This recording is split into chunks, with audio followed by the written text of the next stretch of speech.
রব্বুল আলামিন বলেন, নবী স্মরণ করুন সেই সময়ের কথা, وَإِذِ ابْتَلَى إِبْرَاهِيمَ رَبُّهُ بِكَلِمَاتٍ فَأَتَمَّهُنَّ قَالَ إِنِّي جَاعِلُكَ لِلنَّاسِ إِمَامًا। আল্লাহু আকবার। রব বললেন, নবী স্মরণ করুন সেই সময়ের কথা যখন আমি আমার পয়গম্বর সাইয়েদনা ইব্রাহিম আলাইহিস সালামকে অনেকগুলা অগ্নি পরীক্ষা নিয়েছিলাম, আর সবগুলা পরীক্ষায় আমার নবী ইব্রাহিম গোল্ডেন A+ পেয়ে পাশ করেছে। ফলস্বরূপ ইন্নী জাইলুকা লিন্নাসি ইমামা, আমি তাকে পুরো জাতির জন্য ইমাম হিসাবে, নেতা হিসাবে নিযুক্ত করে দিলাম। পড়ি সুবহানাল্লাহ। পরীক্ষা দিয়ে এখন উনার জীবনে যে পরীক্ষা ছিল, ওই পরীক্ষার মধ্য থেকে একটা পরীক্ষা হলো উনি ওনার সন্তানকে কুরবানি করতে চেয়েছিলেন। পরীক্ষা শুরু হলে কোথায় থেকে?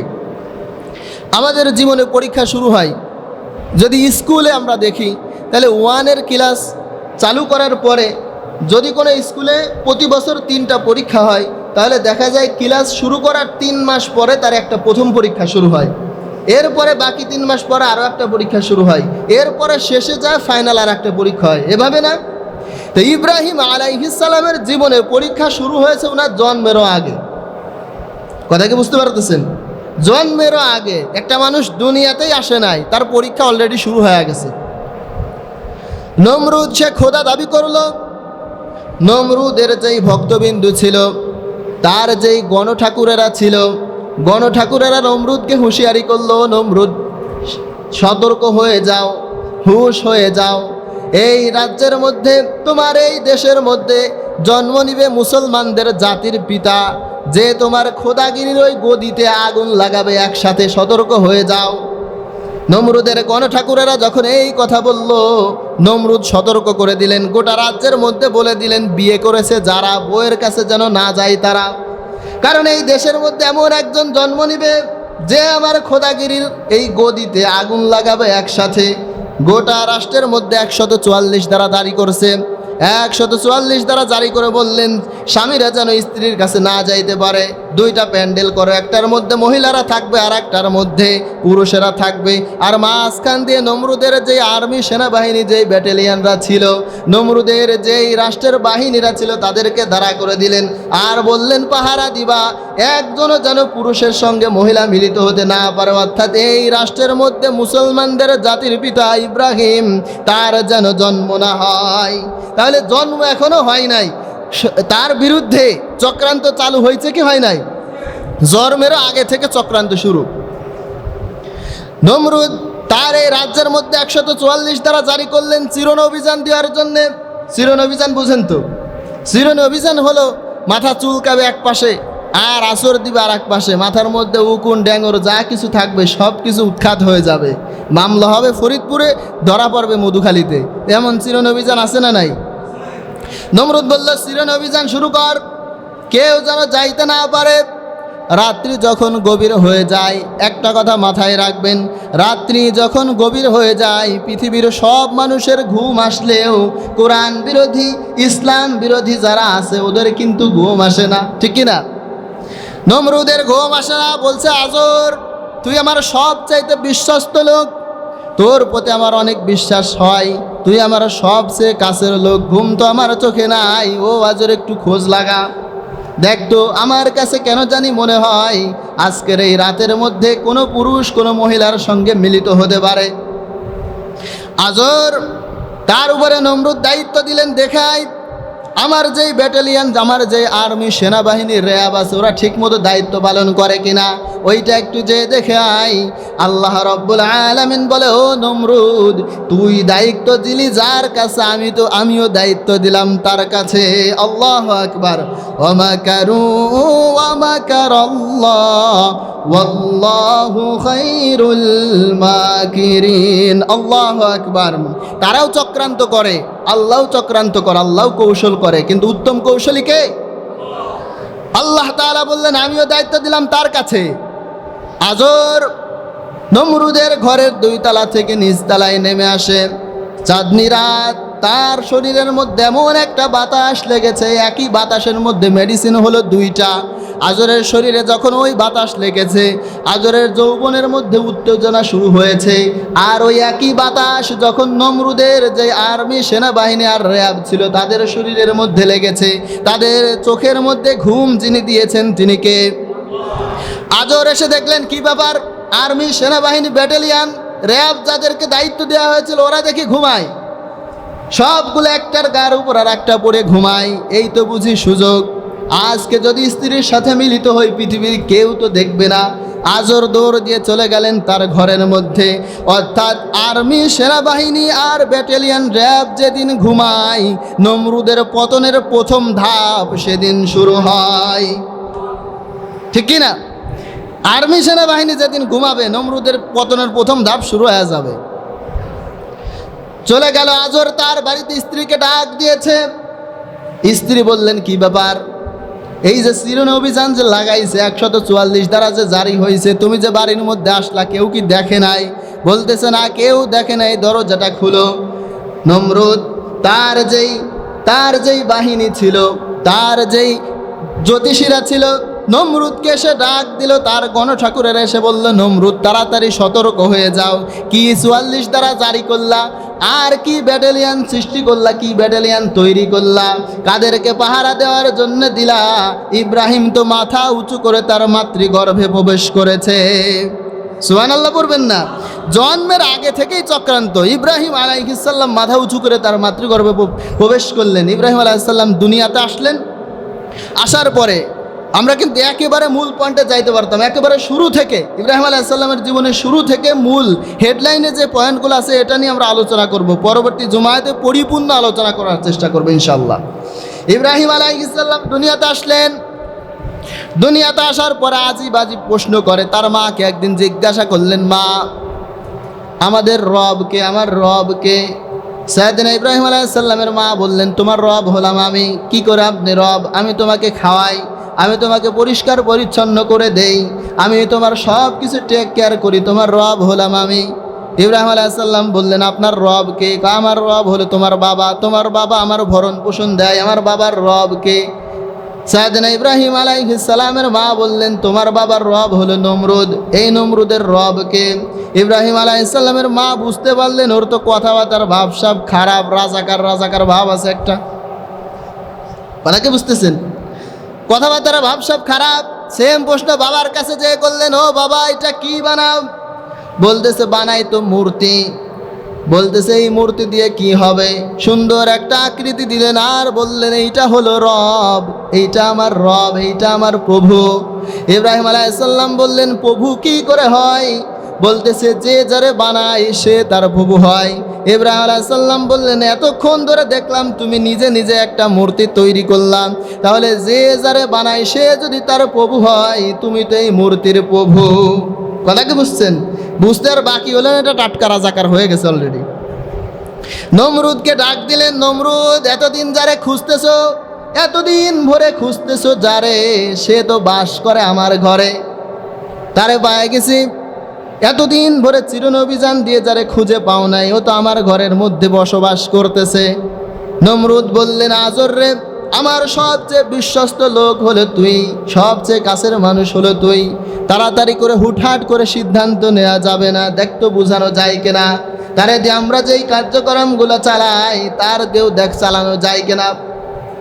আজর এই কথা শুনে বাড়িতে চলে আসছে। মূর্তি কতগুলা বানাইছে, বানানোর পরে এই মূর্তিগুলা ইব্রাহিম আলাইহিস সালামের কাছে দিলেন আর বললেন, যাও বাজারে গিয়ে মূর্তিগুলা বিক্রি করে আসো। শিয়ালের কাছে মুরগি বর্গা দিছে আর কি, যাও মূর্তিগুলা বিক্রি করে আসো। ইব্রাহিম আলাইহিস সালাম সবগুলা মূর্তির মাথার মধ্যে, গলার মধ্যে দড়ি লাগালেন, চ্যাঙ্গের মধ্যে, হাতের মধ্যে দড়ি বাঁধছে আর নিজের মাজার সাথে বাঁধছে। রাস্তার কিনারা দিয়ে যায় না। যেই রাষ্ট্রের মধ্যে আপনি একটু হিসাব করবেন কোন রক্ত আপনার গায়ে, জাতির পিতা হিসাবে কাকে মানেন, গোটা রাজ্যের মধ্যে 99% 99% মানুষ যেই ভগবানের, যেই রবের ইবাদত করে, যাকে রব হিসাবে মানে, প্রভু হিসাবে মানে, ওই ইব্রাহিম আলাইহিস সালাম তরুণ বয়সে সেই রবের সেই মূর্তিগুলার মাজার সঙ্গে বাঁধা রাস্তার মাঝখান দিয়ে যায়, কিনারা দিয়ে যায় না। আপনি নিজে হীনমন্যতায় ভোগেন। আপনি কার রক্ত আপনার শরীরের মধ্যে একটু ভাবেন।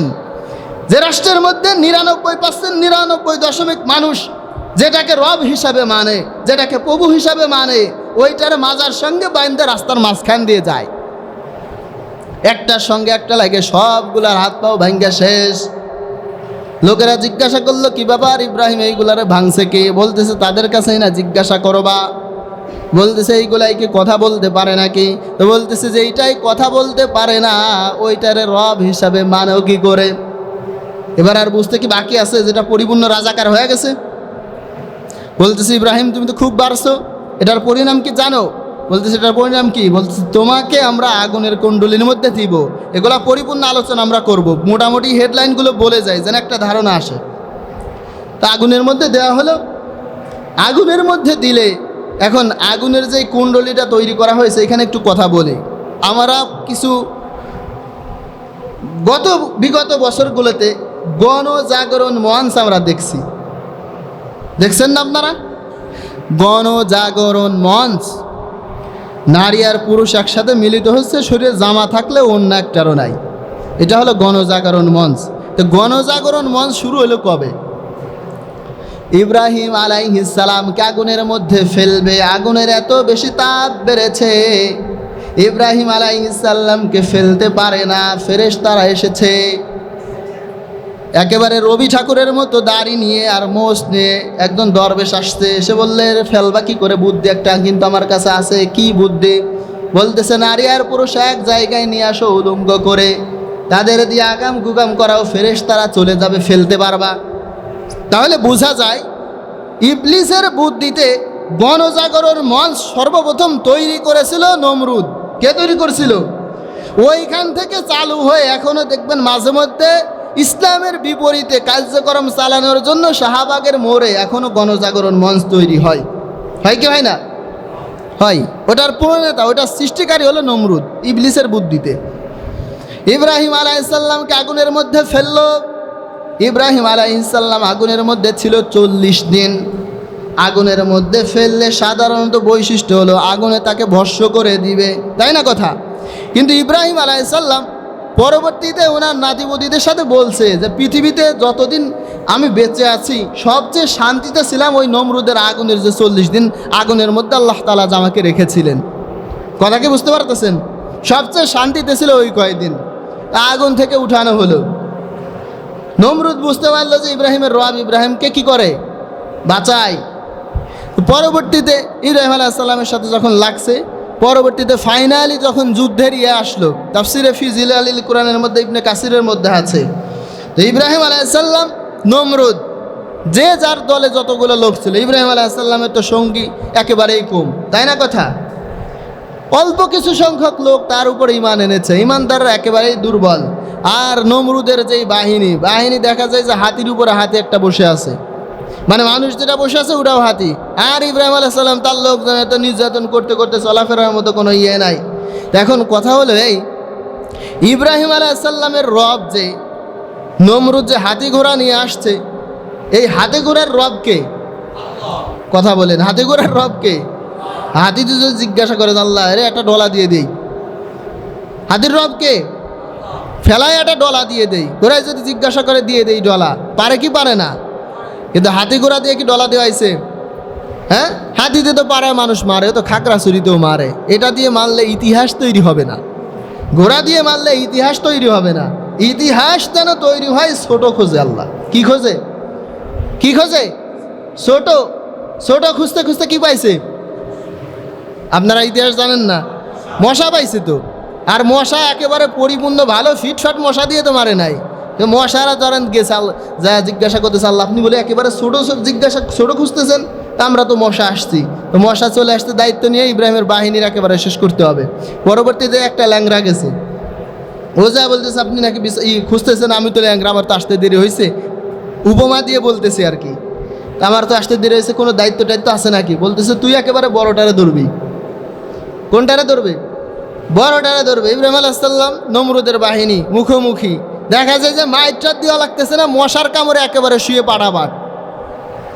এখন এইটা মাথার মধ্যে আসতে পারে যে আমার মাথার মধ্যে আসছে যে মশার কামড়ে কীভাবে শেষ হয়ে যায়। কিন্তু এইটার বাস্তব উদাহরণ হলো ওই যে ডেঙ্গু যাদের হয়েছে আর ওই যে চিকুনগুনিয়া মশাই যাদের কামড়াইছে, ওইগুলা যদি আপনি কয়েকদিন হাসপাতালে যা দেখেন, আপনার আর একটু ভাবতে হবে না যে মশাই ঠিকঠাক মতোই দিছিল, তাই না কথা? ডেঙ্গু হয়ে কত মানুষ মারা গেল না, চিকুনগুনিয়া কামড় দিয়ে কত মানুষ মরে গেল না। তো নমরুদের বাহিনী শেষ করতে আল্লাহর মশা যথেষ্ট কিনা? তো ইব্রাহিম আলাইহিস সালাম দেখে যে কিরে মারামারি শুরু করলাম না, পাড়া হয়ে যাইতে চেক করে দিয়ে কি। তো ল্যাংড়া যেটা ওইটাই আলোচনার একেবারে মূল চিকন পয়েন্টে চলে আসছে। কিন্তু ল্যাংড়াটা নমরুদের মাথার মধ্যে ঢুকছে নাক দিয়ে, ঢোকার পরে এবার মাথার মধ্যে মগজে যখন কামড় দেয়, নমরুদ বলছে কিরে ডাক্তার কোথায়, ডাক্তারের ডাক দে। ডাক্তার আসছে, আসে মাথাটা দেখে মাথায় যখন থাবর মারে, কামড় দিচ্ছে তো থাবর মারলে একটু ভালো লাগে, কি হয় একটু ভালো লাগে। তো ডাক্তার সে বলতেছে যে কী ব্যাপার, আমি ডাক্তার হয়েছি পড়ালেখা করে ডাক্তারি করার জন্য, মাথা থাবড়ানোর জন্য এসে নেয়। তো বলতেছে তা দুইজন কামলা নিয়ে জামালপুর বাজারেতে দুইজন কামলা নিয়ে আয় থাবড়ানোর জন্যে। তো কামলা দুইটা আসছে, আসার পরে থাবড়াই। এখন কামলারও তো হাত না, কতক্ষণ মাথায় থাবড়ানো যায়, মাথা তো শক্ত জিনিস। তো বলতেছে যে আর হাতে সম্ভব হতেছে। তো বলতেছে অন্য হাত যদি সম্ভব না হয় তাহলে অন্য কিছু দে, কি কয় অন্য কিছু দে, হাত যদি হাত থাবড়ানো সম্ভব না অন্য কিছু দে। ও খুঁজে কোনো কিছু পায় না, তাতে পায়ে খরম ছিল, বলছে জুতা দিয়ে, দেখো দে জুতো দিয়ে দে। জুতা দিয়ে শুরু হয়েছে। একেবারে চিকন পয়েন্ট আমরা চলে আসছি। এই যে জুতা দিয়ে পিটানে দিচ্ছে, হিসাব করলে দেখা যায় এই জুতাটাও নমরুদের, ঠিক কিনা? যারা পিটানি দিতেছে এরাও নমরুদের লোক।